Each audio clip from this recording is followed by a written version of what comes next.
Bonjour, monsieur Danger. Je vous dérange pas? Je voulais vous prévenir que votre rendez-vous de 10h est arrivé à l'hôtel. Un peu en avance d'ailleurs, et qui vous attend dans le hall. Ah bon déjà? C'est emmerdant. Font chier tous ces cons à être en avance. Alors, je lui ai fait comprendre qu'il était vraiment en avance et je crois que tout va bien.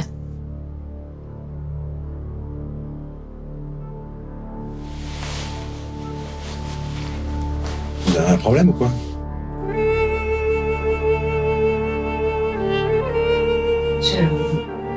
Je voudrais m'excuser de m'être endormie hier soir dans votre chambre. C'est un peu honteux. Ouais. On est tous très fatigués à cause de ces mineurs à la con. De toute façon, il était minuit, non? Il était temps d'arrêter de travailler. Est-ce que je peux vous poser une question, monsieur Danger? Je vous écoute. Est-ce que, par hasard, il ne se serait pas passé quelque chose dans votre chambre pendant que je dormais? C'est-à-dire? J'ai comme une impression vague depuis ce matin. Une impression vague de quoi? Alors, j'ai pas eu cette impression tout d'abord, hein, mais c'est plus tard, au milieu de la nuit, et puis ce matin. Qu'est-ce que vous? Eh bien, ne le prenez pas mal si je vous dis ça, mais j'ai l'impression, ou plutôt le sentiment. Non. L'impression que quelqu'un est venu en moi cette nuit. Ou plus exactement, que vous êtes venu en moi cette nuit. Je suis venu en vous cette nuit.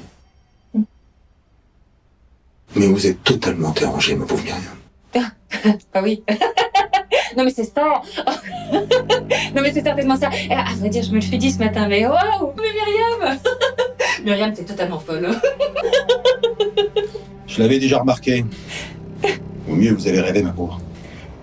Je dois vous préciser que ce sentiment vague en moi après cette nuit ne me laisse pas un souvenir désagréable. Quoi? Vous me trouvez folle de vous parler comme ça alors que j'ai toujours repoussé toutes vos propositions. Je crois que c'est ça que je veux dire. Non mais c'est vrai, j'ai toujours repoussé toutes vos propositions vraiment assez nombreuses et si je l'ai fait, c'est parce que je suis mariée, bien sûr, mais aussi et surtout parce que je n'en avais pas du tout le désir. Mais ce matin, je sens comme s'il existait la possibilité d'une évolution à l'intérieur de moi.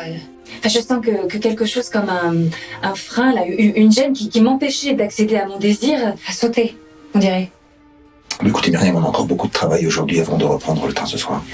Mais comme je vous l'ai déjà dit, je ne serais pas contre une certaine évolution de nos relations dans un cadre bien défini. Si vous voyez ce que je veux dire.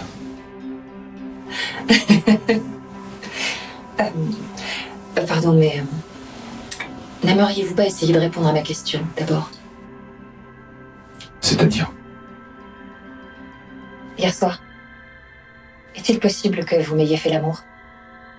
Que vous ayez en quelque sorte pénétré à l'intérieur de moi sur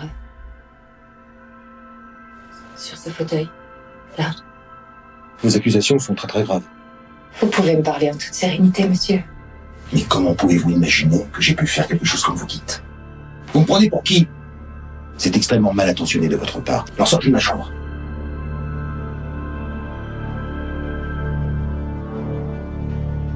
Je vous le dis. Si vous avez entrepris quelque chose avec moi cette nuit pendant que je dormais sur ce fauteuil, j'aimerais le savoir. Et puis c'est tout. Je viens pas vous en faire le reproche, ni même vous juger. C'est presque le contraire. Oh, oui, je sais. C'est presque atroce de vous dire ça alors que des millions de femmes souffrent sur cette terre d'abus de la part des hommes. C'est mal, c'était très très mal de dire ça. Très mal. Mais c'est comme ça que je ressens les choses. Presque j'en serais à vous remercier. Parce que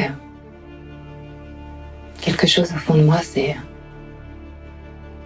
débloqué, j'ai l'impression. Alors répondez-moi, s'il vous plaît. Dites-moi si tout ça n'est pas un rêve et qu'il s'est bien passé quelque chose entre nous hier soir. Mais vous avez peur, Franck, c'est ça? C'est ça qui vous retient? Mais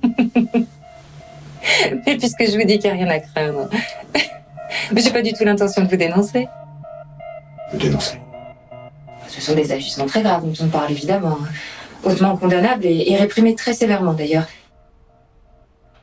En théorie, vous risquez de très gros ennuis, Franck, avec un comportement pareil. Puisque je vous dis que paradoxalement, c'est comme si je n'avais pas eu à souffrir. Même au contraire.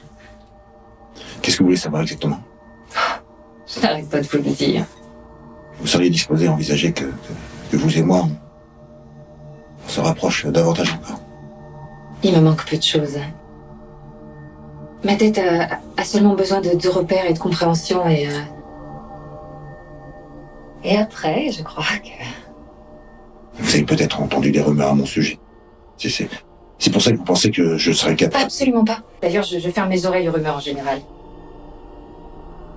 Dites-moi. Dites-le moi. Dites-moi si vous avez entrepris quelque chose avec moi sur ce fauteuil pendant que je dormais cette nuit. Dites-le moi. On dirait que vous avez peur, Franck. Peur de moi. De plus en plus peur. Détendez-vous. Parlez-moi tranquillement. Parlez-moi comme à une amie. Une alliée. Je veux juste pouvoir entendre les mots. Les mots vrais sortir de votre bouche.